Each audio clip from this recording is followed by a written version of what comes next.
Hello. Hello there.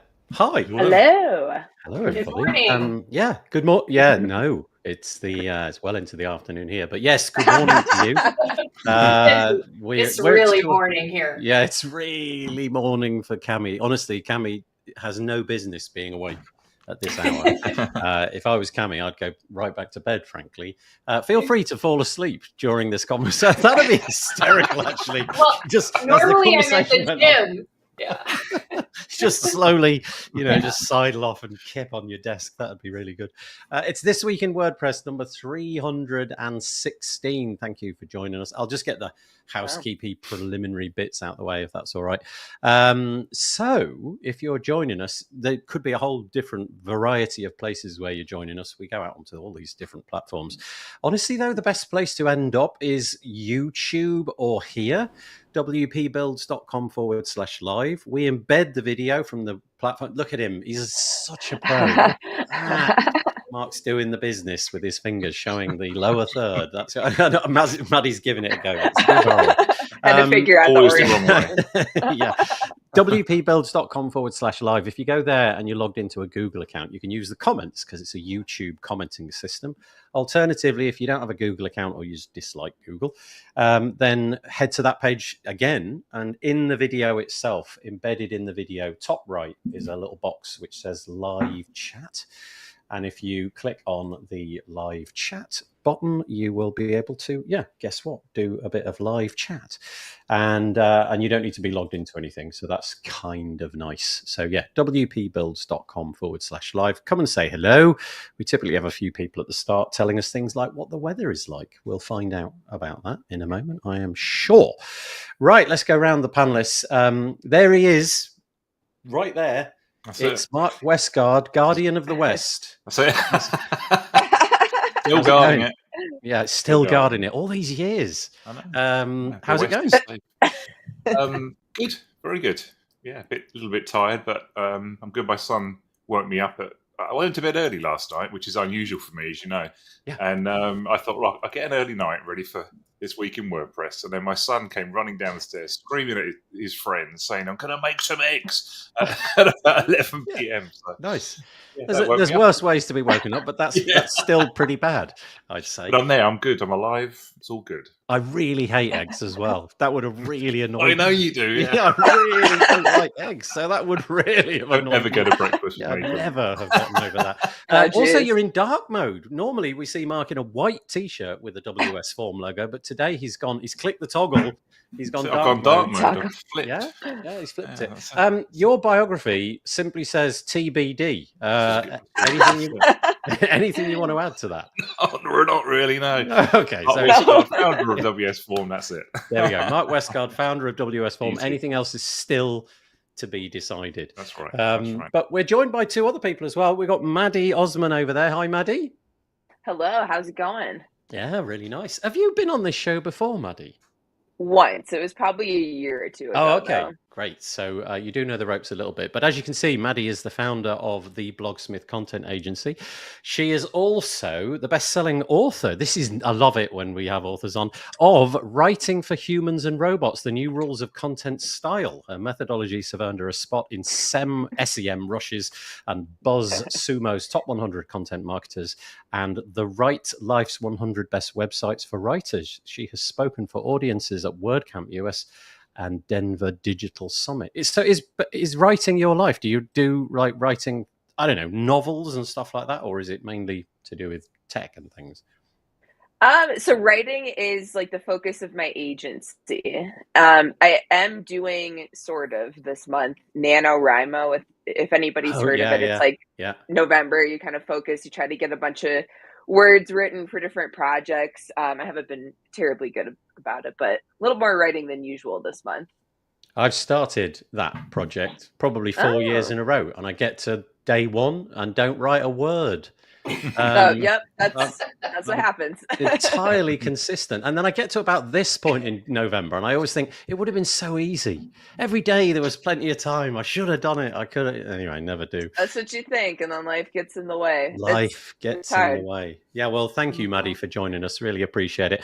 And as we said, our final panelist today at stupid o'clock. What is it? Is it 5 in the morning or something? It's 6:08 a.m. Oh, I feel bad for you. I'm so sorry.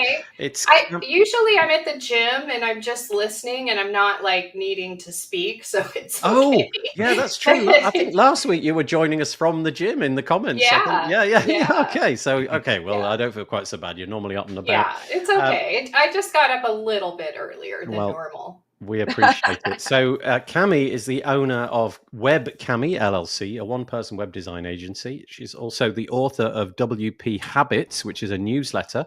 Michelle that we've just said about skipping the gym. So hopefully Cami is joining us with a strong cup of coffee. What have we all got to drink today? What are we all drinking? I had a water and I've lost it. How can I lose a glass of it's actually not here. I held it up for you, didn't I, a minute ago? Yeah. It's I'm on the literally decaf today. gone. I'm almost done with this one, but I have a backup. Okay, so there we go. Cammy's got the coffee. Maddie's got, what have you got there? Just a giant, I think there's lead poisoning inside. Lead poisoning water. And Mark, you're on the coffees, are you? Yeah, I'm on I don't do caffeine anymore. It gives me the shake, so I'm on a decaf coffee. Okay. Yeah. My wife has started drinking this thing, and is it called Choc? It's not Choc something? It's a no. Okay, we'll end it there. I'm not going to pursue that. I can't even remember what the thing's called. But you add this powder in, and it looks like hot chocolate, but it's really bitter, and it's a replacement for her for caffeine, and she's really enjoying doing it. So there you go. You should Google the word that I don't even know what it is, and see what it is. Try it. Yeah, you try it. So let's see. Chat we have chicory, is it? Yeah, chocolate maybe. Chicory? No. I think I know what you're talking about. We've been joined by Courtney, who says Happy Monday. Indeed, Courtney, happy Monday. James Lau's joining us saying good morning. Marcus Burnett, now with Bluehost, must remember that. Good morning, happy Monday. Happy Thanksgiving week in the US. Only a handful more of these for 2024. Yeah, thank goodness is what you're thinking, right? That's what you're thinking there. Appreciate that. Maddy, how's the little one doing? Yes. Guessing your I'm hoping you can't hear him because he's getting ready for daycare. But Courtney, to your point, yes, he is actually sleeping through the night these days, so I can actually do more things. Okay. you got a little one. That's nice. Okay, well, he's about congratulations. 14 months old this week. So there's a possibility of sleeping through. That's kind of nice. There's a possibility. There is a possibility. We'll see. Good morning, says Michelle Frechette. It's 37 degrees or 3 degrees centigrade in sunny Rochester, where she's enjoying a really good cup of coffee. David Bell's joining us, and this is great. I love the weather thing. In Boston, it's 41 degrees Fahrenheit or 5 degrees centigrade. Highs, lows, the whole lot. We've got the humidity and everything in there. Wind of 13 miles an hour. Great. I love it. I don't know what it is here. I'm reckoning it's about 8 degrees here, centigrade, the sensible unit of measurement of temperature. And the rest of it, I don't know. I couldn't tell you. However, there's a bit of a gimmick for this particular show. I thought we'd start the show with something that we don't normally do. And that is a what is on your desk feature. And I thought, let's try that. And so I've asked each of the panelists if they've got something on their desk. I'll start us off. This is apropos of absolutely nothing. I can't show it to you, but if you haven't got one, it's really cool. It's by a company called Elgato, and it's called a Stream Deck, and it looks like a little keyboard. But Mark, excellent. That's what I've got, but Mark's is obviously on a slightly longer cord than mine is. And you can map it to do certain things. So, for example, like this is mapped. If I press this button, all the lights go out. And if I press it again, all the, that kind of thing. And you can do it to sort of start applications, close applications, things like that. I really recommend it. I use it all the time, but Mark's got one and he says he only uses one button. I just use this button. Oh, is that the same thing? Lights? Yeah. You got the lights going on. I've got it so that I can change the sort of like the temperature. So if I turn it on, I can go like real bright. You probably can't tell, but yeah, it's going down, down. You can change the sort of temperature, so I can make it like whoa! It's like I'm in. Oh, look at that! Or go to white. Yeah, so I love it. But you can map it to just anything on your computer, and it's genuinely really, really cool. I love it a lot. So highly recommended. So let's go round. Let's start with Maddy. What have you got? What's on your desk? Okay. I'll show you. It's got a lot of writing on it that you won't be able to decipher, but it's called a desk board buddy, and so it's like a place where you can just scratch your notes when you're on a call, like a dry erase thing, and then it also has a calculator because I can't do math. So, and then so is that like put stuff like in a Sharpie pen that you write, and then when you finish, you just rub it down, and yeah. Yeah. It's just kind of like your catch-all place. Like when you're on calls, you got to do some calculations. You got to write down some details. You got to store some stuff. You want to have some mints at hand. I still use pencil and paper. You could do that. I can't get away from this stuff, no matter how tech I want to be. I'm the same. You've got to have the paper, haven't you? It's just so much quicker. To each their own. Yeah, each their own.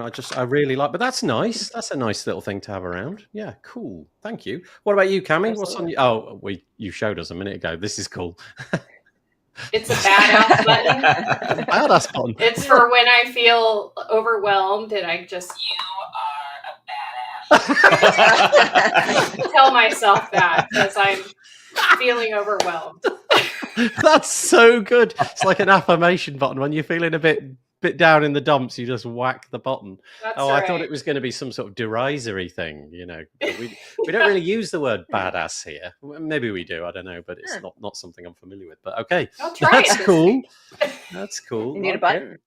What about you, Mark? What you got lying around? I don't know. I mean, I was going to dig out the Nathan head, but No. I've got a pair of scissors. Pair of scissors. Okay. I've got a coaster. Coaster? Can't live without a coaster. Yeah, I have to have coasters. Yeah, I'd say probably my laptop. I mean, I'm glued to my laptop 24/7. I can't live without it. I've got my entire life on that thing. I have bottle openers, loads of USB sticks, tons of batteries, Post-it notes everywhere.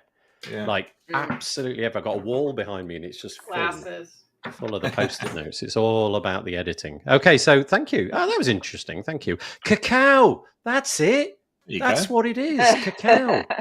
Thanks, Elliot. That's the way to do it. We've what's it called when you do that? You crowdsource the problem, and Elliot's come through with the answer, and he says it's cold where the cape is. And on my desk, Elliot says, is a mini Akai MIDI key. Ooh, nice little keyboard. We've got to get you on, Elliot, so that you can play it. Courtney has a Stream Deck on the desk too. Do you have a button for sheep, puppies, and kitties? I do have a button for sheep, puppies, and kitties, and it looks a bit like this. Let me find it.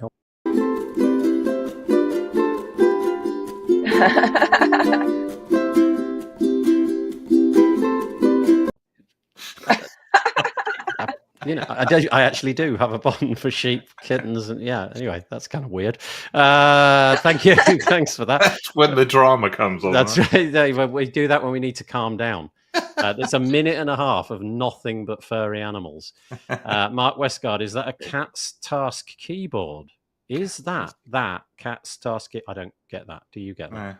No. Okay, sorry, James, you might have to explain that. I have a Mary Antoinette doll on my desk, but I've replaced her head with a squirrel head. I want to see that. It's funny. Hello, everybody, says Patricia. This platform doesn't do so well with the emojis. You just get the text variant of it. So I'm guessing it was the little waving hand. Oh, bless you, Cameron. Cameron's popping in, no doubt wearing his WP Engine regalia. I don't know if you saw that in the news this week on the repository. Anyway, I'll leave you to go and investigate. But thanks for joining us, Cameron. I know it's the wrong end of the day for you, but I really appreciate it. Okay, should we get on? Let's get on to the WordPress stuff for this week. Here we go. So this is us, wpbuilds.com. If you fancy sort of subscribing to the bits and pieces that we do, put your email address into this little field here and click subscribe. We'll send you a couple of emails a week. One when we produce this. So after this has been recorded, I'll take the audio out and make it into a podcast episode, and that'll come out tomorrow morning. And so we'll tell you when that happens. But also on a Thursday, we do a regular podcast episode with just me and one other person typically interviewing them. So it's not a panel like this. The most recent of which was this one with a chap who you may have heard of. He's called Yoast. Although it's spelt like that, is Joost de Valk. And he founded the company Yoast, but he's no longer with Yoast, but he did found Yoast, and he's called Yoast, and it's highly confusing. But we talked about his new thing. He's got a new product called Project Planner. And Maddy, you're going to love it because it has a dry wipeable booklet that you can get to go with it. Yeah, exactly. You get the sharp. And what he's trying to do, it's such a cool idea. He's realized, and he's right, that for people who are maintaining websites, basically it's really boring. You know, if you're tasked with the job at your company of keeping the website updated, that laundry list of tasks is probably going to go on the back burner. And every Friday you'll beat yourself up because you never did the things that your boss wanted you to do. So he's gamified it. And he's made this plugin where you kind of feed in all the things that you need to do. It'll gamify it for you. And there is a component where you've got this dry wipeable book and you can scan it with a mobile phone and it'll turn the things that you've handwritten into tasks inside your WP admin. And then you sort of go through them, give yourself a pat on the back, get badges and stuff like that. Anyway, it's called Progress Planner. And we talked about that. It's him and his team. It's not just him that's building it. But he was the person that I was chatting to. So that was kind of cool. That was episode number 399, which guess what? Guess what the next episode is going to be? I bet you can't do the math. 400. That's quite significant. I have no idea why. I'm not going to do anything different, but it is significant. So that'll be nice. And then look at this, WP Builds Black Friday page. We now have on this page, I'm just looking at the WP admin, 359 WordPress deals, all on this one page, right? And it's sponsored by WS Form. Thank you, Mark. Appreciate it. Real Cookie Banner and Gravity Forms. And if you scroll down, you get this search filter thing, because obviously 360 odd deals on one page is pretty hard to manage. That's so cool. I didn't realize you had that. Yeah, you click this like filter button, and then, I don't know, let's type in WS. I'm imagining there won't be too many things with WS in them. It turns out there are. Like WS there, look. But you can see that if we want to, there you go, WS Form, 30% deal. And then you can go in, kind of, discount, reset, put the percentage discount in if you like, blah, blah, blah, blah, blah. And it's all there. So all the Black Friday deals that I have managed to find, they're all on this one page. As I said, it's a bit overwhelming, so use the search and filter. If you happen to be in the WordPress space and you've got a deal, click on that and I'll add it for free. There's no affiliate link or anything required. Just stick it in there. If you find something that's broken, use that instead. And if you want to sign up for email updates, then you can do that as well. When we get those deals, we'll let you know. So there you go. WS Form is our sponsor, along with Real Cookie Banner and Gravity Form. Thank you so much. And wpbuilds.com/black is the link for that. Okay, that's enough self-promotion. Does anybody want to promote anything quickly? Because I've done my bit now. Mark, apart from your deal on Black Friday, anything? Cami? Maddy? No. Oh, I could say that we've got the new WS Form styler coming as well. So, tell us more. Cheeky. Yeah. That's good. Yeah. Well, it's something we've been working on for a long time, and it basically enables you to style forms in a much better way. It uses CSS variables, if you're familiar with those, so it just makes it a lot easier to add your colors to your forms and your typography and stuff. And we've got that coming out hopefully by the end of the year. It's going through testing right now, but we did do a little video about it. So if you go on our YouTube channel, you can look at that and see it in its glory. Mark is being typically fairly humble about it. It's actually really, really impressive. I think it's fair to say, Mark, that if it's on anywhere on the page, you can style it individually, right? That more or less every single thing can be styled to within an inch of its life. So it's not you just can do it like very easily. So you can choose all your primary, your text color, your background color, and stuff like that. But then it drills down. There's actually about 400 different settings in this thing. Wow. To go very, very grand. You can go right down to like the calendar day and style that. So it's pretty cool, and I'm looking forward to getting that launch, because it's something that we've been meaning to do for a long time. And you were using the customizer before, which had sort of limited options. Yeah, we did that. We basically went to WordPress and said, what should we use? They're like, use customizer for now, because we started WS Form just when Gutenberg was starting to be produced. So we're pleased to have this whole new styling system coming out now, which is going to get us where we need to be. Yeah, I'll put the link if you're willing for me to share that YouTube video. Absolutely. Okay. In which case, I'll put the link in to the show notes, which will come out tomorrow, and you can check it out. There's loads. I got a sneak peek of it, and it's absolutely everything. Yeah. So check that out. Maddy, Cami, anything you want to plug? I have something to promote, but it's not live yet. Go on. I have a LinkedIn Learning course coming out that rumor has it is very similar to the subject of my book. Humans and Robots. Nice. Writing for humans and robots. So it's all about writing for the web. Oh, okay. And the course is going to follow broadly the outline of the book that's already in your hands? Pretty much, yep. All about balancing the needs of the humans and the robots in your life and making them both love you. Ooh, I can't wait. Do you mean, when you say robots, because obviously, it sounds sort of fun, but do you mean basically search engines? Is that what you're implying? Typically, yes. Okay. There is something that I didn't cover in my book was kind of about like the AI, intersection here. And so there is some new material about that. Okay. Oh, yeah, of course. Yeah, that's probably changed a lot since your book was published. Yeah, that's interesting. Yeah. Okay, so that'll be a new course coming out soon from Maddy. Keep your eyes peeled for that. And Cami, anything? Well, I have my newsletter, habitswp.com. You can sign up. Issue 48 went out this week. I only have 4 more this year, but we're just going to start it all over in January. And I created it because as a web designer working for myself, it's really hard to do a full-blown course on running my business. So it's just one little thing each week. And if you master those habits, your business is going to run a little easier.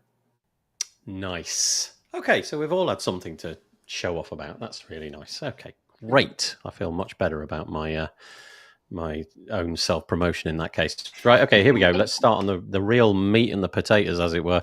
So, Make WordPress Core blog. It wasn't exactly a week ago. It was a few days ago. Anne McCarthy posted this update called Phase 3, or rather update on Phase 3.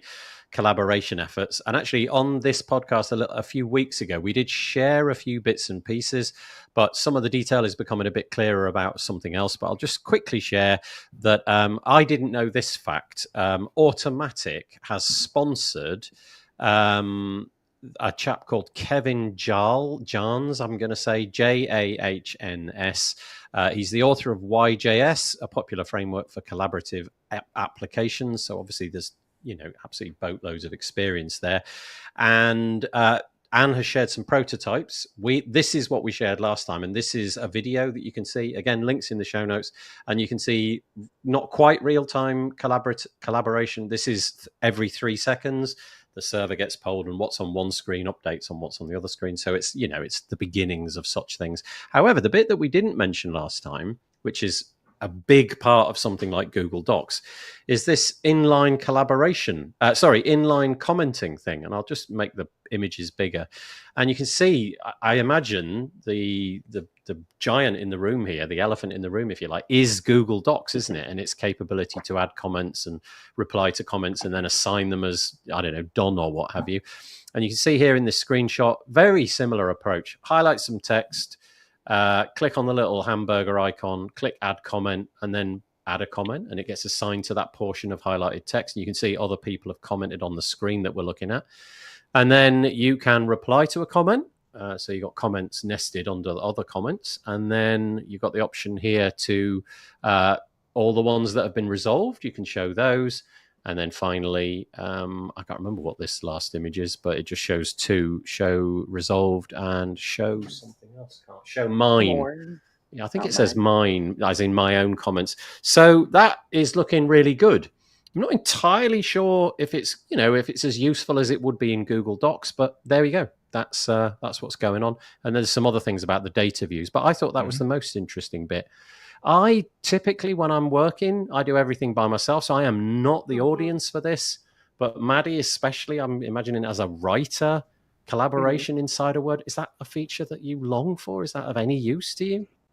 I mean, there's been so many features, I feel like, that have tried to kind of work around this in WordPress in the past. So I think there is a desire for it. I think the real question is like if it's too late because everybody's already like they've built their behaviors around Google Docs. And like the one thing that I don't notice that I use every day is the suggested edits feature. So to be able to not only add a comment, but to be able to adjust text, but show what you're making suggestions over. So yeah, for like my team, what I'm seeing so far, which is promising, it still wouldn't necessarily work for us in our workflow. What would hold you back?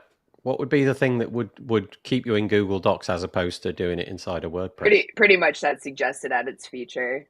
So instead of just adding comments, but being able to add detail. Okay. Thank you. Mark, Cami, anything?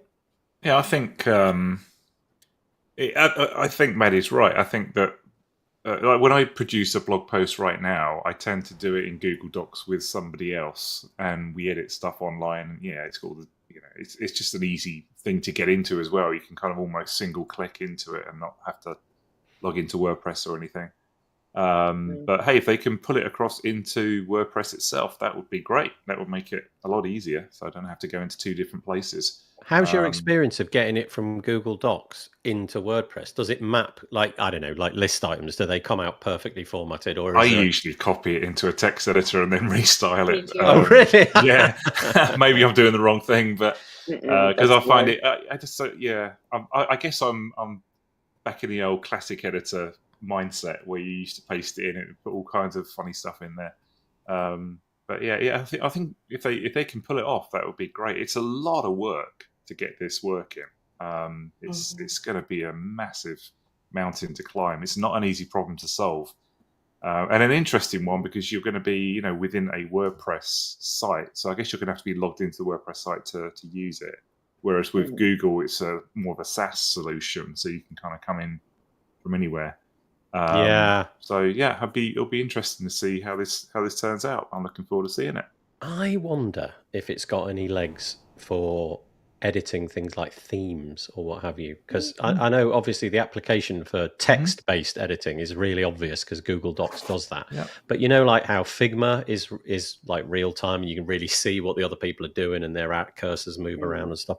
Yeah. I wonder if you could have something like that. You know, you could be editing a page layout or a template at the same time. I just don't know if it lends itself to that or if that's just way too many things. I guess to it go wrong. could. I mean, it could almost bleed into like the Ettering world, couldn't it? In terms of like collaborative editing of web pages and stuff. So that'll be interesting because I mean, a blog post at the end of the day in WordPress is just in the layout editor, so you could use it for images and anything, I would imagine. So yeah, interesting.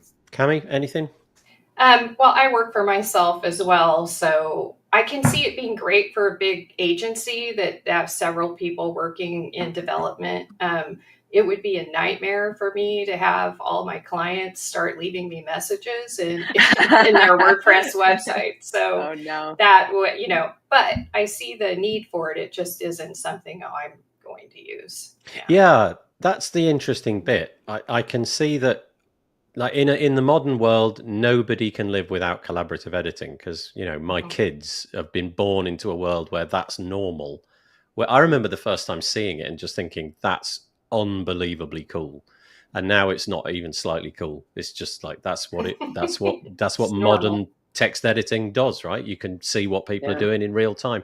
And I kind of almost wonder if it's just a bit of that, keeping up with the Joneses, as opposed to actually needing it. I'm trying to imagine a scenario where really, if it was text-based, you wouldn't prefer Google Docs. But then there's a lot to catch up on with this, isn't there? Yeah. It seems like the bigger problem to solve is taking something from Google Docs into WordPress and creating an integrator for that actually works. Because I've tried a bunch, and the problem is how they handle images. Because if you're trying to approach it from an SEO and an accessibility perspective, you want to name them a certain way, and taking it from Google Docs is just going to assign it, whatever Google Docs uploaded that image as. It doesn't understand what the image is necessarily. So whoever figures out that component and combines it with like the existing technology of getting from Google Docs to WordPress, like that's something I want to use. Yeah, it'd be kind of interesting with things like Playground as well. If you could spin up just a disposable editor. I don't know. The possibilities with things like Playground are pretty interesting. Like in the same way that you start up a Google Meet and the Google Meet that you had now is not usable in 10 minutes time because you closed it down and now the link's been destroyed. You could do the same thing with like documents, couldn't you? Just start spin up some. I just can't quite see the need for it. I mean, I can see the need for it, obviously, but I'm struggling to see how it's going to compete in the marketplace against Google Docs for text editing. But the bit about editing templates and things is kind of interesting. Anyway, back on the screen, there we are. It looks like the commenting system is more or less on track, so that's kind of cool. And then there's various bits and pieces that Anne mentions about data view. So this is where your data is displayed to you, like lists of posts and things like that. And there's a lot going on in there. But anyway, there we go. I'll link to that in the show notes. Next one up is, never stops.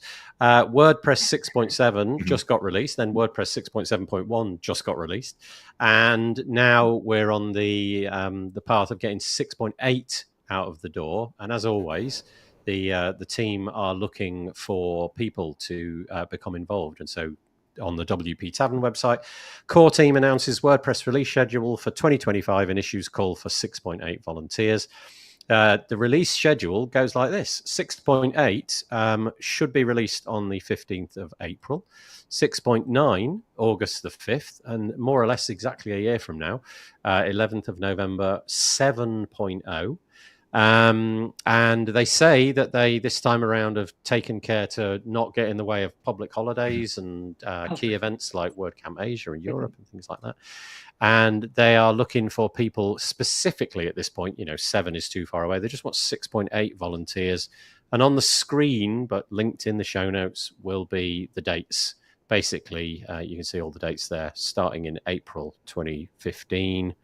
Up it goes. And they're looking for release coordinators, core tech leads, editor tech leads, core triage, editor triage, documentation leads, test leads, design leads, and performance leads. and there's no default theme coming with this one, so they're not looking for that role to be filled.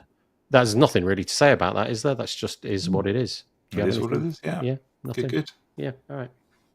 Don't know if you hang out on Twitter, but seemingly X has got a bit of a new rival.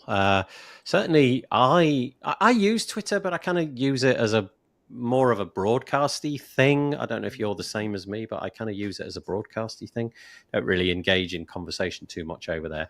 But I thought to myself, well, everybody's talking about Blue Sky. So I don't know, 6 months ago when it was in beta, I signed up for an account, didn't really do anything with it. And then just started to notice in the WordPress space, probably going back 2 weeks, something like that, that a lot of people were talking about it. So I logged in again, and boy, it's really busy. I don't know if it's going to become some sort of silo, a bit like X is. Honestly, I just don't have a problem with X in that set. I don't see weird content. I don't see objectionable content.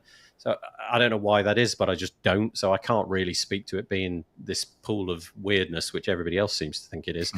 But Blue Sky at the minute is very fresh. And because the follower base is so much smaller than it is on X, I think if you're posting things over there, there's a much higher chance that you'll get discovered. Nice feature that they shipped with. Honestly, what a great idea. Hat tip to whoever came up with this. There's a thing that you can do called a starter pack, and you can make as many of them as you like. They cap out at 150 people, but basically you go and add people that you think should go into a starter pack. You could be about anything, your favorite hobby, your town, something that you're interested in, and you just pull a bunch of people in. They don't have to agree to that. It just is, they get pulled in, and that starter pack can then be used by other people to instantly follow everybody in that pack. So as I typically do, following the WordPress thing, I put together what I call a WordPress's starter pack. And it's got, I don't know, something like 104 people on there. So if you've got any intuition of joining Blue Sky, you can join, use this starter pack, link in the show notes, and then immediately you'll just be following the people that I stumbled across who are WordPressers. So I don't know if any of you have started using it. I feel like it's going to become my default, actually, I love it. I'm on there every day. I've totally made the switch. I'm not closing my Twitter account because I've had it for so long, but I prefer the interaction over here a lot. What is it that you like? Can you put your finger on it? Because I can't. But have you got any intuition? Yeah, well, well, after the election in the U.S., I don't want to see all the election stuff, and it seems to be a little bit more like you can curate who you're seeing in your feed better here than you can in Twitter. So it's kind of like a fresh start, So yeah, it is almost like a X 2.0, isn't it? There's not too many. Well, I don't think there are any ads, are there? At the moment? Maybe not yet. It yet. No, and you can just that will come. Block people from your feed entirely, which you can't really get away from stuff on X. Yeah, it seems to be a lot happier place at the moment. Yeah, it's all butterflies. That's right. Yeah, give it time. Blue sky and butterfly. Yeah, that's right. I mean, it's a good name for a start, isn't it? But the WordPress community is strong over there. I think because of the fact that we're online a lot. Everybody's stuck, everybody's at a computer, and it's so trivially easy to set up. Then I feel that a lot of the people in our community have shifted, not necessarily shifted over there entirely, but they've got an account over there. And honestly, I like it.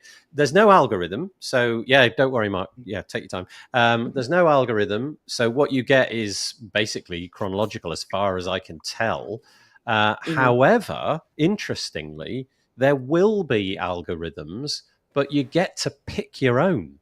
So the roadmap for Blue Sky is you pick your own algorithm of what you want to see. So it might be, I don't know, in Cami's case, I don't want anything with the word election in it. The idea will be that in the future, you'll be able to drop that. And I don't know what that interface will look like. You'll be able to drop something and say, I don't know, only show me WordPress content, never show me WordPress content, never mention this word or whatever. And I'm imagining that there'll be a bunch of third-party platforms or services that will come up with ways of building those algorithms. So I think that's kind of interesting. But yeah, if like on Twitter, the hard part was always finding the people that you wanted to be in touch with. Well, they've kind of taken care of that with this starter pack thing. And again, mine is just called WordPresses. I think when you sign up, you can just type in somewhere WordPress or something like that, and my pack and a bunch of other people's will come up. Cool. And then you just hit one button and you're following all of them. But of course, you can then unfollow them. So yeah, really nice. Also, like the way that you can use your domain name as your handle. Oh, that's so nice. Yeah, so nobody can squat on your handle if you want your handle to be your domain name. So I've gone for nathanwrigley.com, and so my account is at nathanwrigley.com. That's me forevermore. You can change it, by the way. You're not stuck with it. You can change it whenever you like to another domain name. And I did that already, and I'm sticking with that one now. And all of your followers and everything go, and slowly all the links will change. So if somebody linked to your previous handle, it'll then get modified to be the new one as well. So that's really nice. And all you need to do is add a text record to your DNS. So there's a bit of technicality there, so it'll probably put a few people off, but it won't be putting everybody off. Elliot says 0 ads, big win. They can't keep going though, right? How can they keep this going with no ads? Yeah, for right now, but not forever. Yeah, it'll go the same way, I think. Yeah, should be. Says, should the VC funding worry us with Blue Sky? Oh, don't tell me that. Is that how it goes? Nomad Skateboarding. They've got a load of funding. Somebody's got to pay for it. Yeah. Okay. Elliot. Yes. Okay. Thank you. So Blue Sky, you can go and check that out, and join up, sign up with that list if you want to. And then the next thing is this. We have a new. Now, I've actually forgotten the role name. Director of the WordPress project. There you go. Previously, it was Josepha Hayden-Chompo. She has now stepped down, and the replacement is Mary Hubbard.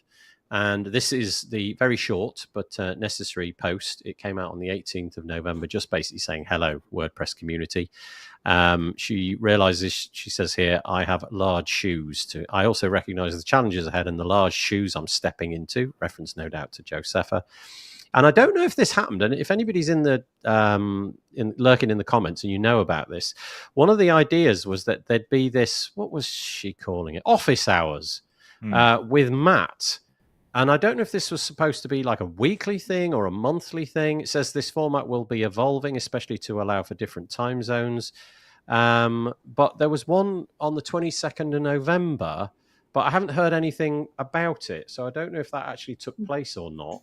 But if it did, I'm curious as to where I can track that down. Clicking on the Zoom link just kind of opens Zoom for me, so that wasn't particularly helpful. But if there's a way of tracking that down, I'd be interested. But I don't even know if it happened. But the idea is quite nice. Anyway, welcome, Mary. Hope that you enjoy your experience here. Anybody met Mary? She's been in the community before, but I don't know her. So. Yeah, look forward to meeting her. Okay. Yep. There we go. Anything before we move on? Okay. All right. Let's move on then. Righty-ho. Love the community news. Here we go. There's a couple of scholarships if you want to attend WordCamp Asia. And we know that the barrier to that can be quite high. There's the cost of travel and accommodation and what have you. So to help you out, there's a couple of scholarships on the go. We've mentioned one of them before, but I haven't mentioned this other one. So the Kim Parcell Memorial Scholarship is opened. That is in memory of a very fine WordPress contributor who I never met, called Kim Parcell. And the qualifications for that are you have to be a woman. It says, well, I'll just read it out. It's to be considered for the scholarship. Applicants must meet the following criteria. Is a woman, is an active contributor to the WordPress project, has previously not attended WordCamp Asia, requires financial assistance to attempt WordCamp Asia in 2025. And there's a button on here. This, by the way, is on the asia.wordcamp.org website.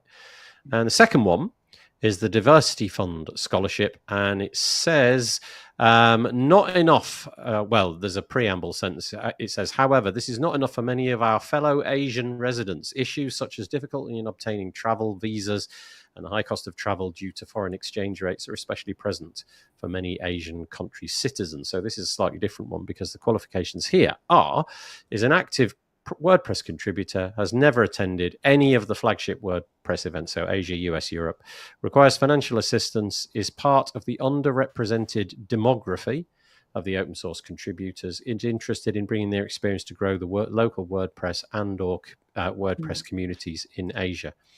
So open until the 6th of December, I think in both cases, and decisions will be turned around by the 20th of December. Could be a nice Christmas gift if you do that in your part of the world.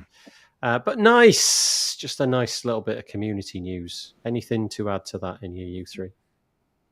What a great WordCamp to attend, if you can. Yeah. You've been to both of them, haven't you, so far? Yeah. Such nice people, and it's a really, really busy WordCamp. I'm exhausted after it. Are you any of you going to Manila? Not currently planning to, but it seems like it's going to be an awesome event for sure. I think that's a great place to do it. Yeah, Cami? Someday I hope to make it. Yeah, but Mark, you are. I think you were nodding. Yeah, I'm sponsoring. So I'm looking forward to it. The first one I went to, which was the first one they did 2 years ago, Thailand, right? Bangkok. Yeah, it was amazing. It was really, really good. Great location, great people, very different audience from WordCamp US and Europe. A lot of developer teams come in, it's nice because a lot of people that can't get visas to like WordCamp US and Europe can come to Asia a bit easier, I think. It's a good time and lots and lots of people to talk to. And your voice is no longer there after 3 days. Yeah, that's right. Sadly, there's only 2 such scholarships, so I imagine competition will be fairly fierce. But once more, asia.wordcamp.org, and you can go and find it. The post is called Apply for Scholarships to attend WordCamp Asia 2025. I don't know whether I'm going yet or not. I'd like to go, but we'll have to see if the stars align. All right, let's move on. Speaking of events, here's another one. This is like a resurrection of an event. Again, I never went to it, but maybe some of you did. There used to be an event called Pressnomics, which I kind of get the impression was really, really, really good, because nobody seems to talk about it in anything other than really effusive terms. Like, I remember Pressnomics. I wish Pressnomics would come back. Well, it is kind of. It's not called Pressnomics now. I don't know if that's because that sort of handle and all of the associated property rights for Pressnomics is taken. I think maybe there's something there. But now we've got PressConf 2025. So if you fancy going to, how do you say this? Tempe. So in Arizona, it's happening from April the 25th to the 26th, 2025. You can get your tickets, although I think the tickets are only on sale until some sort of until today. Is it today? The early bird ticket. The early bird price ends today, I think. Okay, so I'm just going to click on the ticket thing. VIP access. So it's not like your typical WordCamp where the tickets are, $50, $90, $70, something like that. This is $580. I'm guessing, although I don't know, that this is done outside of WordCamp's central jurisdiction. I'm not entirely sure. Because that price is so different, isn't it? And obviously, there are constraints about what you can charge if you go that route. But it obviously then allows them to do whatever they want with that. Anyway, there you go. Tickets are on sale now. If you fancy going, the date to bookmark. Oh, nice little cool fun little logo. I didn't notice that until just now. It's the 28th of April to the 26th of April in that word, Arizona. Tempus, I don't know. One of those. There. And hat tip to Raquel. I'm not going to do the joke, Raquel. I'll just say Raquel. So well done to you. And I'm guessing there's various people behind it as well. Anybody going? I think Mark, again, aren't you going? I'm going. Oh, is it Cami? Cami, you said you're going. I'm going too. I think Mark is too. So. Yeah, I'm going, yeah. Nice. Okay, so why?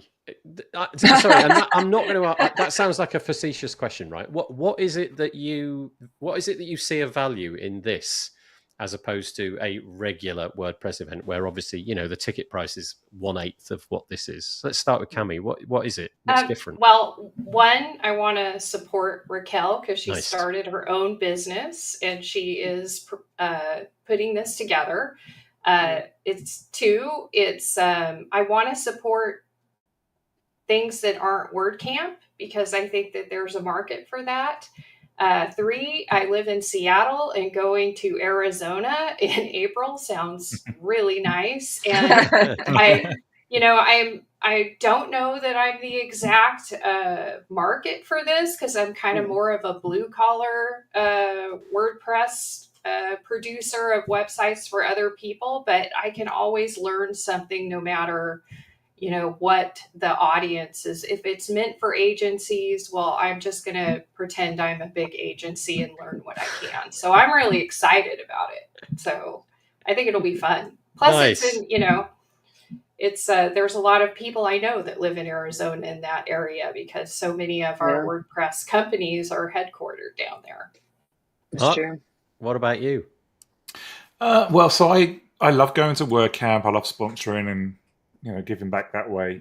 But the real value I personally find from a WordCamp is the networking, and this is another opportunity to network with people. There's a lot of people going that Cami and I would already know, but there's always an opportunity to meet somebody new and start a new relationship. So that's why I'm going. And there's some the speakers at the event as well are picked speakers. So I'm looking forward to seeing what they talk about. So I think it's like 2 days of talks just in a single room. It's no, one track. So I think that is, and there's not going to be a live stream. So like you're going to want to be in the room. So yeah. Okay, so one of the things in the right at the top, it calls itself the Conference for Professionals Driving the WordPress Community, and then right here, leaders shaping WordPress and the broader web, connect with pros, solving problems and thinking critically about the internet of today and tomorrow. So maybe it is a different, more business focused event. Maybe Raquel, if you're watching this or somehow capture that I've mentioned it, we should hop on a podcast and talk about what it is that you're doing over there. It does say here tickets on sale until today, but it also sounds like that is like an early bird pricing. So if you want to capture that, then go to, it's pressconf, all as one word, .events, pressconf.events. Go check that out. Links in the show notes. If one rocket wasn't enough, I bring you 2 rockets. You got one for each hand now. Rocket.net announces strategic partnership with WP Rocket plugin. It's all the rockets. Your websites are now going to load before you even try to load them.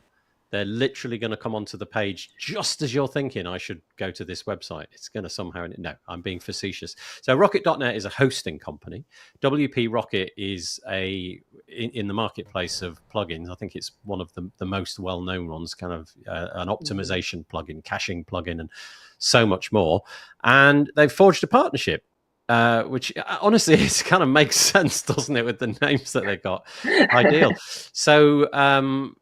I think basically the intention is to bring WP Rocket's suite of tools inside the platform if you are a hosting customer of Rocket.net. And, you can see on the screen all of the different bits and pieces. But if you go to the WP Rocket website, you'll be able to figure out what they do. But now they have this nice new partnership, hopefully to make your websites even more blazing fast than I'm sure Rocket.net would contend that they already are. Don't you use them, Mark? Isn't that one of the... I know that you did. I don't know if you still do, but... Yeah, I do. And I'm genuinely impressed by Rocket.net. They've got great hosting. Their support is unbelievable. I mean, you get on there and then, like you were saying before, I think they answer your question before you answer it. Their support is lightning fast. And the nice thing about Rocket.net is you're basically kind of buying into a Cloudflare enterprise. So you already get really, really fast hosting as it is. So this is another great partnership to make your site even faster if you even needed that in the first place. But I use them on my website. And really nice guys. If you ever get to meet Rocket.net at a WordCamp, go and say hello to them because they're They're a lot of fun. Nice. What's the Cloudflare bit there? Because I don't really get myself involved in the hosting conversation. But you mentioned Cloudflare Enterprise. So it's what is that? So it basically is, if you sign up for Cloudflare for your website, that basically provides you with like CDN, Content Delivery Network, which will deliver assets from your website from Cloudflare as opposed to your website to speed things up. That's one of the things that it does. But you get like, if you log into rocket.net and you look at the log system, you can see that's actually all Cloudflare. So you can basically see every request coming through. If you ever have any trouble with a request to your website, maybe there's something broken, then you can look that up in the log files quite easily because it's all Cloudflare based. It's really just, performance on the front end and also security as well. So you get the advantage of all the Cloudflare security stuff that they have on the front end. So before traffic even hits your website, Cloudflare is turning away all those nasty people. And that just kind of comes with the I didn't even realize it had that when I signed up for it, because I had Cloudflare on the front end and my Cloudflare was hitting their Cloudflare and too many Cloudflare. Too many Cloudflares. Right. Yeah, that was my fault. I didn't read the documentation properly. But yeah, it's it just works. I've never had any problems with it really. It's been great. Nice. Patricia says she knows the founders of WP Rocket. I think isn't it? Ben Gabler. Sorry, Cami, I totally blew your head away with that comment. You got covered up. I know the founders of WP Rocket, says Patricia. That's what's happened when you attend WordCamps in France for years. It's Ben Gabler, isn't it? Is that Ben? Yeah, Ben Gabler, yeah. I don't think I've met Ben. Oh, I might have done, but I don't think we actually had a conversation. I might have seen him across a room or something like that. Anyway, well done for forging that partnership. So yet another reason, if you're in the hosting space and you want to go and check out a new competitor. Sorry, Cami, I've done it again. Look, it's okay. Oh God. Let's put it back. You can do that. Yeah, you're like that thing that hangs over the wall. Yeah, hangs over. I can take my nap now. Yeah, that's right. There you go. Yeah, perfect. Go check them out. It's rocket.net and obviously WP Rocket. I don't know if that's .com or what, but go Google it. And you've got the combined resources of both of those now. Lovely. Thanks for that clarification, Mark. That was good. Bit of happy news. Nothing to share other than the happiness. Winstina Hughes is the recipient of the Yoast Care Fund for her contribution to the WordPress community. So it is basically just a congratulations. Well done. I'm sure that Winstina would like to thank the person that nominated her, who is our friend Bud Kraus. And you can see on the website the bits and pieces that Bud wrote about Winstina. That's really nice. I don't know what this fund actually provides, but I'm just saying congratulations. That's really nice. Does anybody know? Is it a financial thing? Is it like $500? That's my memory of it. Yeah, I think it's like a stipend or something of sorts. Yeah, I think so. Yeah. Okay. Great. Well deserved. Yay! So well done. Thank you for Bod for nominating, and well done to Winstina. So just a little hat tip there. Right. Okay. A bit of partisan stuff now. I am a big user of this. Generate blocks. If you haven't tried it, just give it a go. It's so good. It's I think 7 blocks. It might even be less. It might be 5 or something. I think it's 6. I was just looking. Okay. It's between 5 and 7. What is that? Oh yeah, 6. You're in the ballpark. Yeah, that's about right. It's a very minimal suite. So typically in the WordPress space, we're used to block suites where you buy, and there's just there's a block for this and a block for that, and it's brilliant. You drag them in, and they do tons of things. Generate blocks has taken a different path, and that is basically just getting content on a page. So it's not sliders or anything like that, but their blocks allow you to make any design with inside the block editor. And they've had a few limitations, despite the fact that the product is really good. They've had a few limitations, and they're busting those with their 0.2 release. Carl Van Duzen, who we'll mention again in a minute, actually, he did a really good video. I think it was like half an hour or something, where he took the alpha for a bit of a test drive and he showed what it could do that was new. But the top line items are essentially, let's just scroll down a little bit, that if you want to insert dynamic tags, you can do now. And rather than the old way with the plugin, where you could just choose one, now you can put tags side by side. So if you want to sort of have dynamic tag, I don't know, author dynamic tag, then a colon, and then the name of the author, and then a date or something. You can just put all those into the one query, which enables you to do pretty complicated things right off the bat. But the other thing, which, and here is a list of all the tags, and there's quite a few, probably some more to come. Quite a few of them are, 5 or 6 at the bottom are the pro ones. There is a pro version. But the cool thing is the revamped query loop block, and they're now just calling it the query block. And then inside of that sits the looper block. And now it's very meta this, that you can create loops inside of loops. So that sounds weird, but let's say, for example, you want to loop through menu items. So that's one loop, but then you want to do the price of each of those menu items. That's a loop inside of a loop, if you know what I mean. And you couldn't do that before.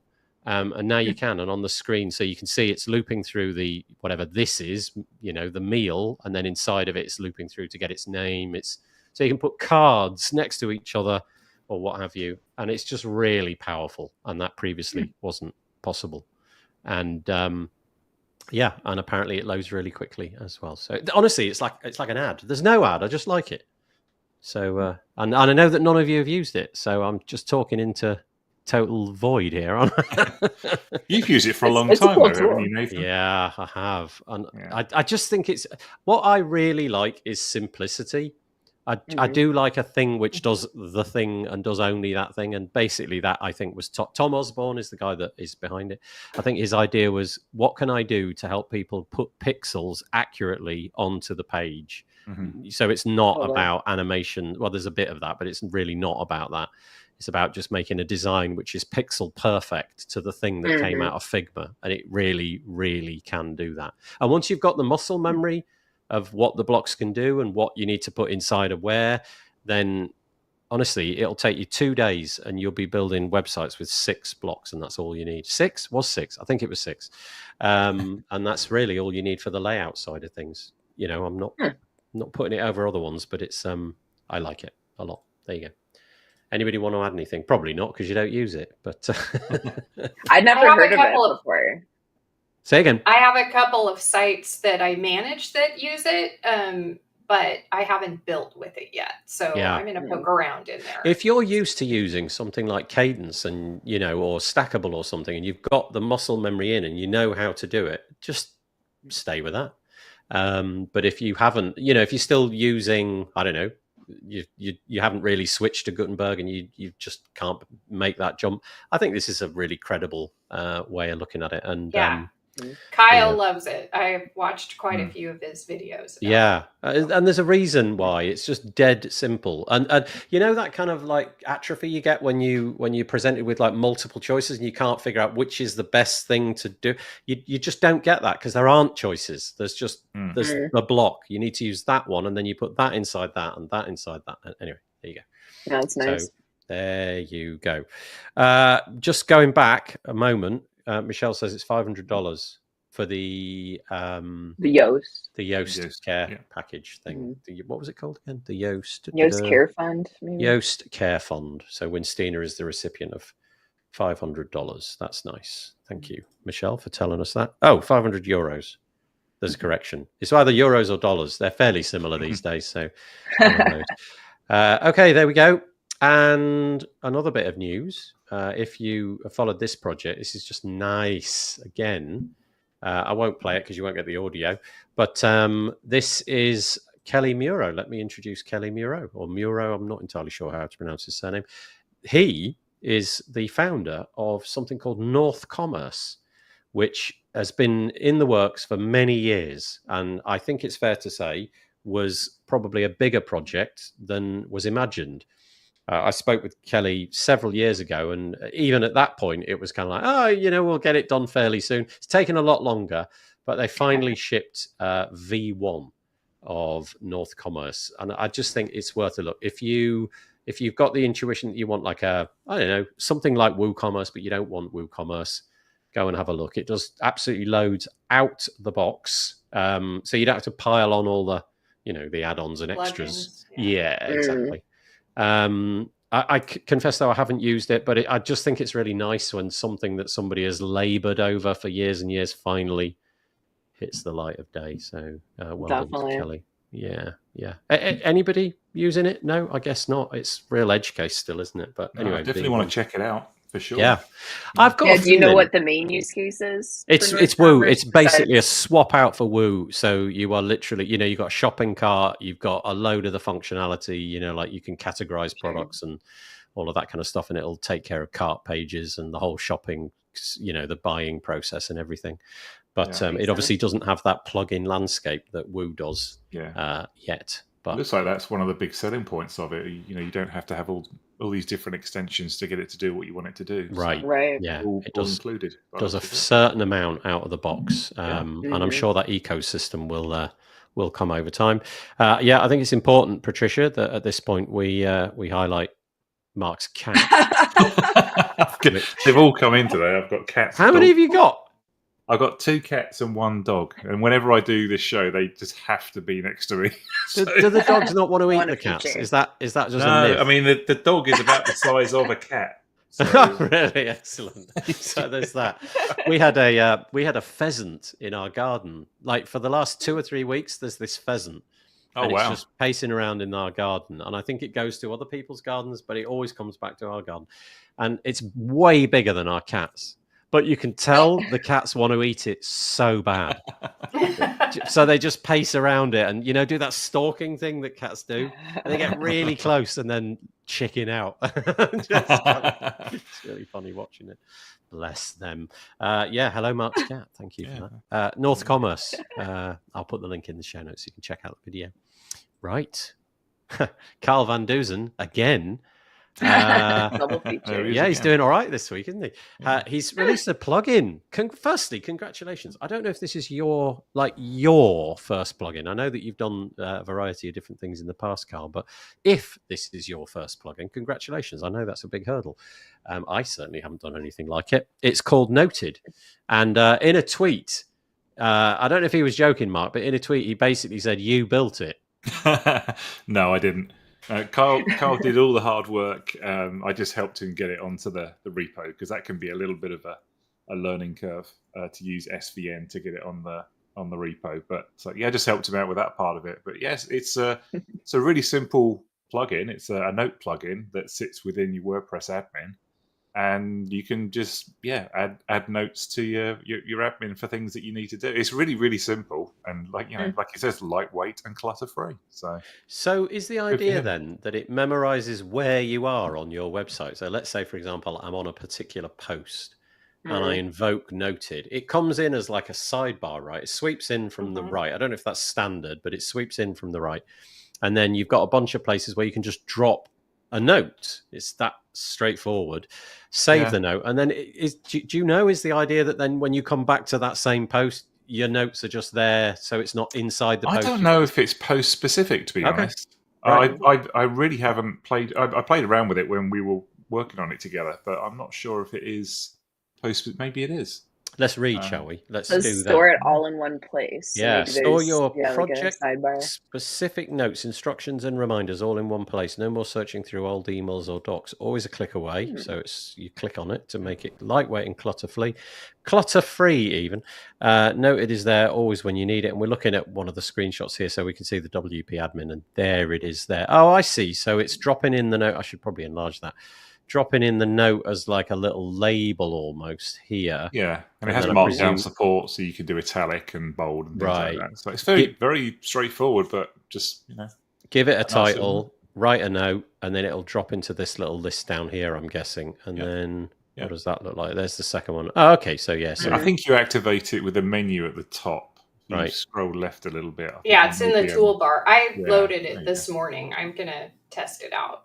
Yeah. Okay. So I mean, it's on the repo. It's totally free. I don't know if the intention is to see a pro version, but if you go into the details section, so we're on wordpress.org/plugins/noted, and you can see sort of slightly down there, there is a video where Kyle will walk you through it. And then go and watch his video about Generate Press and realize that Kyle is more productive than you are. Kyle is incredibly productive. Seriously. Yeah, is. it's not really fair, is it? when you meet, you're incredibly productive. What the heck, Mark? I don't know how you manage what you do either.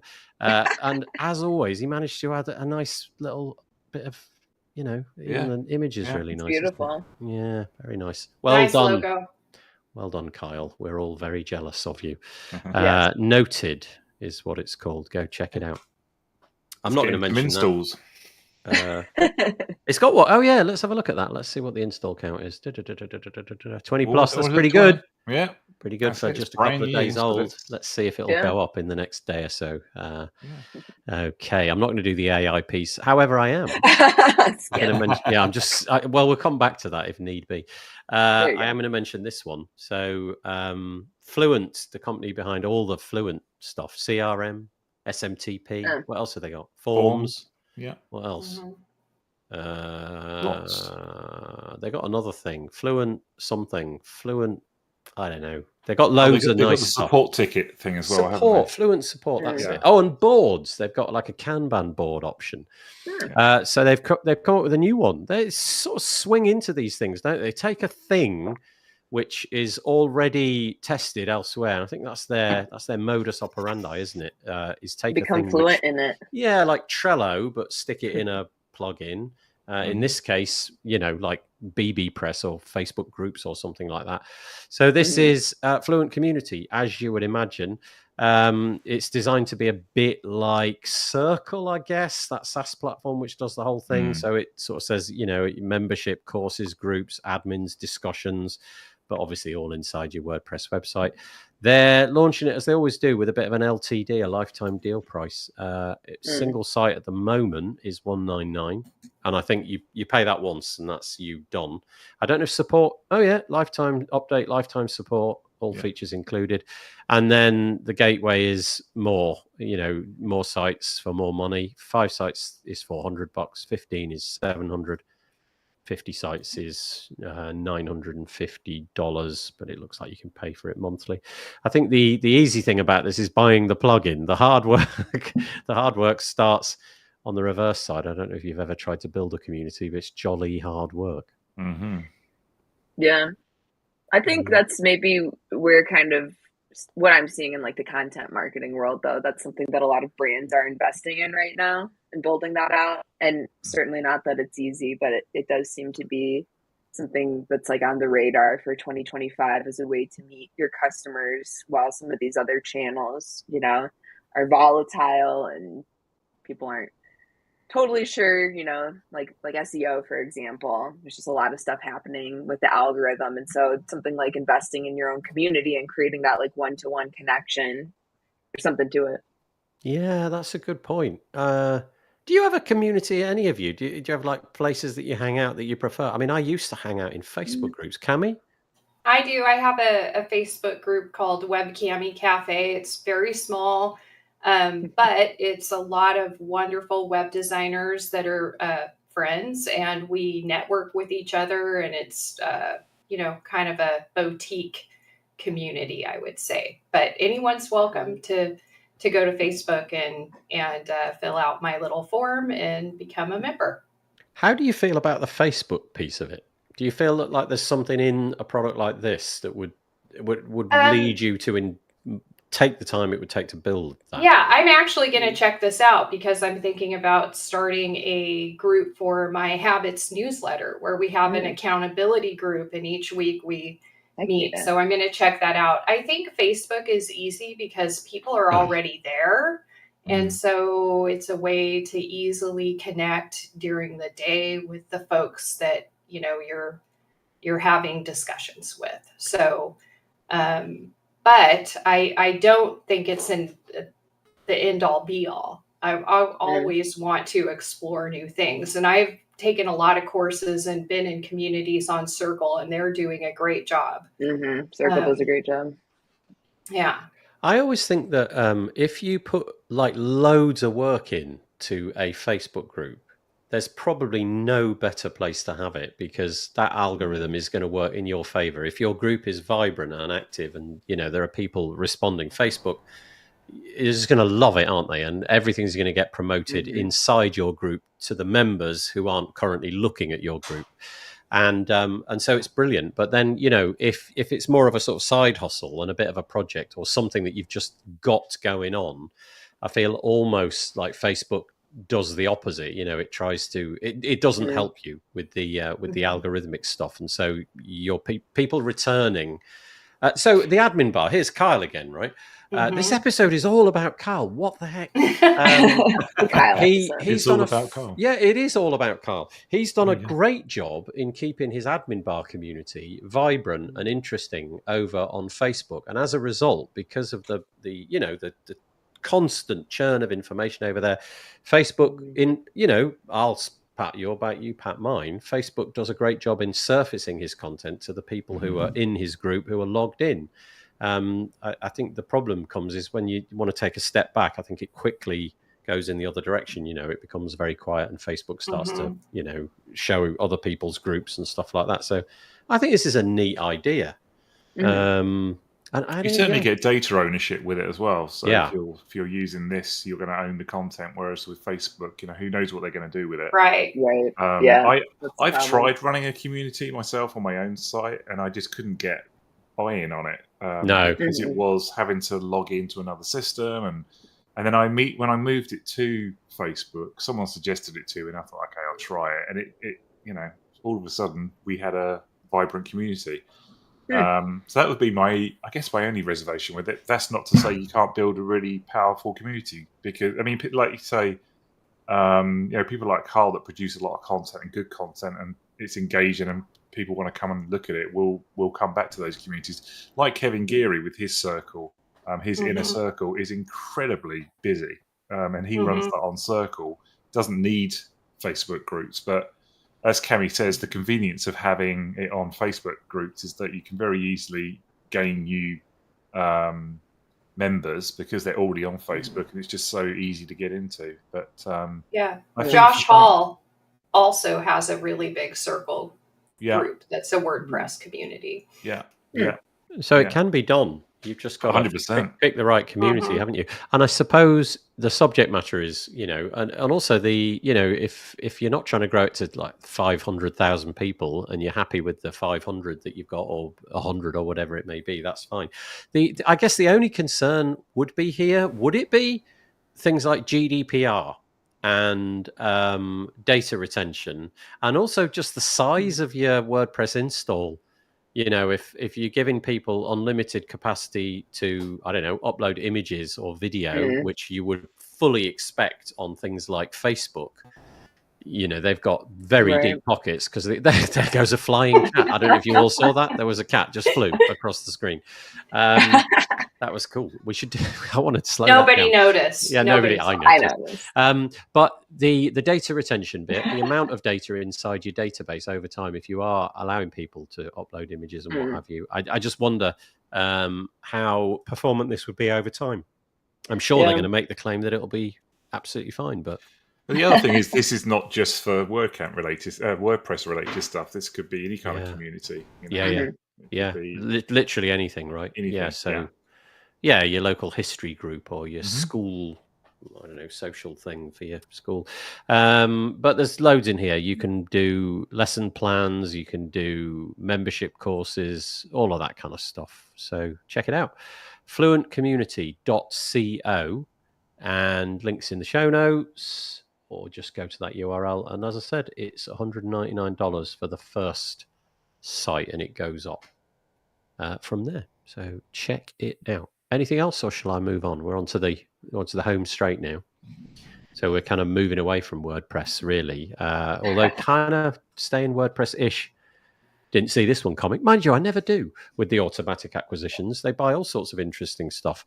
So Automatic have acquired something called Harper. And along with Harper comes Elijah Potter, because Elijah Potter is the founder, I want to say, of Harper. What is Harper, I hear you ask? Well, it's like Grammarly. So Automatic are getting into the curation of, I don't know, good grammar, fixing problems inside of the text that you write. I'll just quickly read. It says, we're excited to announce the acquisition of Harper, a grammar checker, but here's the catch, for developers, as well as the addition of its founder, Elijah Potter, to the automatic team. Harper delivers grammar and language suggestions in under 20 milliseconds, right? And it says that that's 1% of the speed of the big commercial rival that you all know, begins with a G, ends in Grammarly. I made that hard to parse, didn't I? Currently available as a language server and through WebAssembly, Harper combines lightning-fast performance with a privacy-first design, ensuring all processes happen locally on your device. So that's another interesting feature. It's happening locally. Definitely. To keep the data private, it's also completely open source. And if we go over here to the Harper website, Write with Harper, you can see that right at the top, I don't quite know why these logos are here, but they're here. So I'm guessing there's some use for them in those scenarios. It says GitHub. Integrations. Yeah, code plugin. I'm guessing this is VS Code. VS, yeah. And what have you. So, and here's how it looks. So I guess this is part of their UI. So it finds things, you click on it, gives a suggestion, you just click the button, make the changes. So it's a bit different. It looks different. It feels different. But interesting pivot from automatic, but I guess not. If the mission of WordPress and automatic really is to sort of publish things, this is kind of nice, right? And if this was rolled into WordPress, it was happening on the device and it was doing all the grammar checking inside of WordPress, I'd take that for nothing. I'd take that for free for sure. So anyway, it'll be interesting if they do roll it into WordPress and the dashboard and the writing experience, especially if we then get the comment feature that we talked about previously to do edits and things like that. I could see it becoming quickly cluttered, though, is the problem. Yeah, that UI. I currently run something like this. I've got one called Pro Writing Aid, which I really like. It basically the same, but the effect it has on the WordPress block editor is fairly profound, actually, and it ruins it. I have to switch it off. Oh, profound in that way. Yeah, bad profound, because every time you hit return and start a new paragraph block, it adds for some reason it adds a bit of padding. It doesn't. When you save that and publish it, it's not there, but in the UI inside the block editor, it just adds like 50 pixels underneath every paragraph. And as soon as you turn Pro Writing Aid off, it just goes away. But it makes you think like you've just added extra paragraph blocks. It's a bad experience for sure. So it's not great. But if they did roll that in. But this is cool, though. If it is private, it's all running on device. So your data's going nowhere. I think that's pretty compelling, actually. Yeah. Very cool. Yeah. So anyway, here we go. Here's the comparison, which obviously does very well for Harper. Harper, it says, takes 10 milliseconds. This one, I've never heard of that one. Language Tool, 650, and the Grammarly, beginning with a G, is 4,000 milliseconds. I don't know how they've decided that, but there you go. So welcome, Elliot, and I hope that it comes into a WordPress site near you with a toggle somewhere out of the UI so that switch it on. Very cool. I didn't see that coming, but I like it. If you didn't know this, Grammarly, it doesn't necessarily silo to the device, but your data is siloed. So it's not used to train other, organizations' data or Grammarly as a tool in general. I'm a Grammarly ambassador. I should probably say that, but nice. Can you imagine how hard it must be for the owners of Grammarly at the minute not to cave in to the pressure to sell the data to the AI companies? Can you imagine how much data they've got about just text being written by people? It's probably pretty hard, but at the same time, I mean, to the point of this example, right? It's like that's very compelling to all of us, and they must know that. Plus, they have the plagiarism tester tool, which is fantastic, and I use them daily. It's a great suite of tools for sure. But, always room for others as well, especially if this one can integrate with WordPress in a meaningful way. I don't know that Grammarly has achieved that yet. Harper, writewithharper.com. now under the stewardship of Automatic. So so there we go. I don't really want to do. Let's just quickly do it. Let's just get it out of the way. You can't help it. I can't. I have to do it. There's another AI tool for making websites. There we go. Did it. Done. No, I'm being horrible, aren't I? IndieStack have got a thing called AI-driven websites built on WordPress, ready in minutes. I've got to say, I honestly thought that this whole thing was just going to be misdirection and the AI. And I haven't tried this one, but I did try one this weekend, and it was so good. It was so good. It did everything right. I mean, not from a code point of view. I was just looking at the visuals. I asked it to build me a website in a particular niche that I thought it would stumble upon, create images that I thought it wouldn't be able to get, create me copy that I thought would be utterly dreadful 3-year-old speak. It just did really well in every single regard.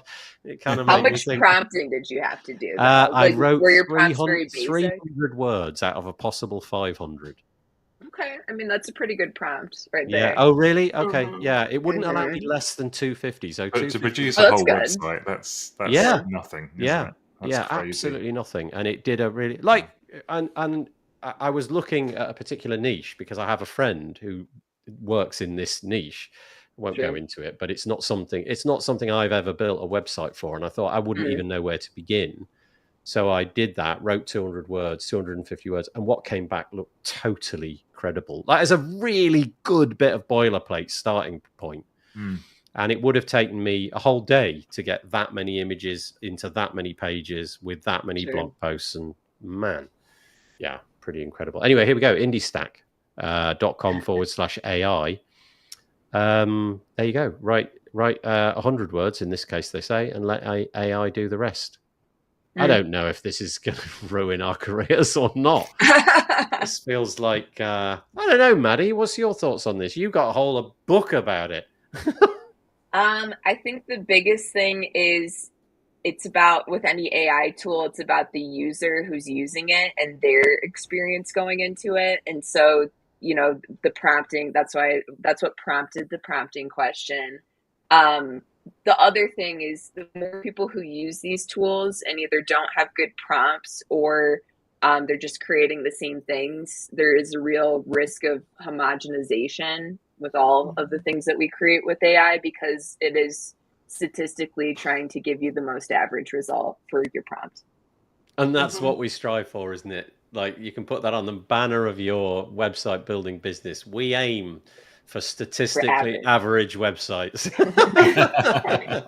So that's the thing. I mean, humans, we innovate, we add novelty. And if that's important to people, then they shouldn't use AI tools to do the whole job. We talked about this the other week, so I'm just going to do it ever so briefly, but it was really interesting. On YouTube the other day, there was a guy who is seriously into writing music. That's what he does for a living. And he released this video where he created a piece of music, submitted it, an AI consumed his piece of music. This is all very deliberate. He wanted that to happen.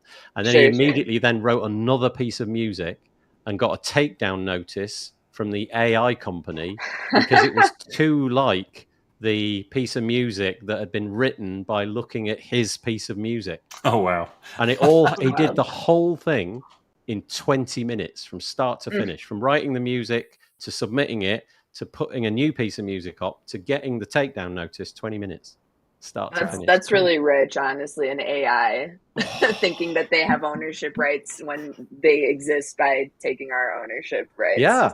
But what can you do? And so this is all based around YouTube, right? And the YouTube video. And their algorithm. He didn't really have too many options. You've either got to, to monetize the video continually, you've got to sort of bow or fight it. Anyway, I just thought that was fascinating. And I do worry about that a little bit. I worry about this sort of AI-generated content, which then gets fed into the SEO algorithm, which then produces more AI-generated content, which gets fed in. And eventually, in 12 years' time, the internet will just say, bleh.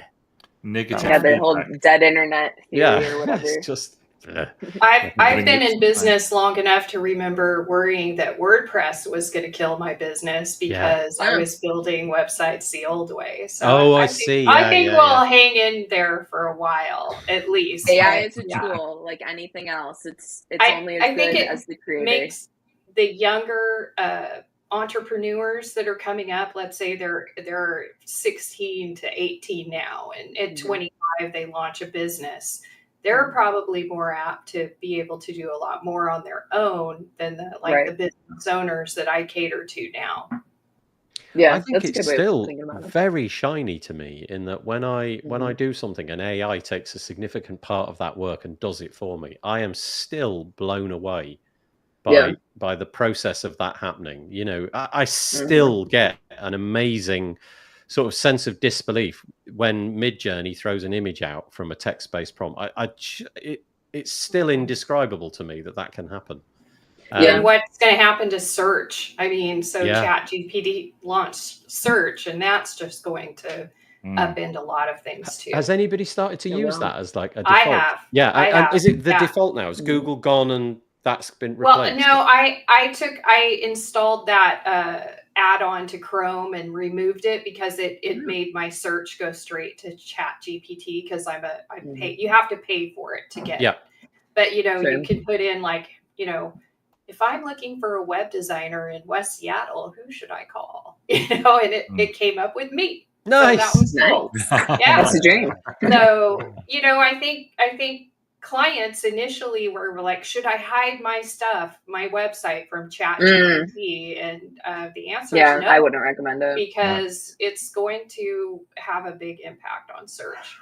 The future's going to be interesting, that's for sure. Well, we've run out of time. I don't want to hold you good people. Maddie's got to go back to bed. Cami, that's right. Cami really needs to doze a little bit, I feel, as well. Yeah, she's managed to I'm good. I'm going to the gym. Yeah, she's got to fight those coffees first. And it's 3:30, so it's time to knock it on the head. One thing that we always do, just a quick one. ChatGPT. I'll just do the comments quickly. ChatGPT has a browser coming now as well. Oh, interesting. That'll be good. Yes, Patricia likes the fact that there's an Obsidian plugin for the thing that we were talking about a minute ago.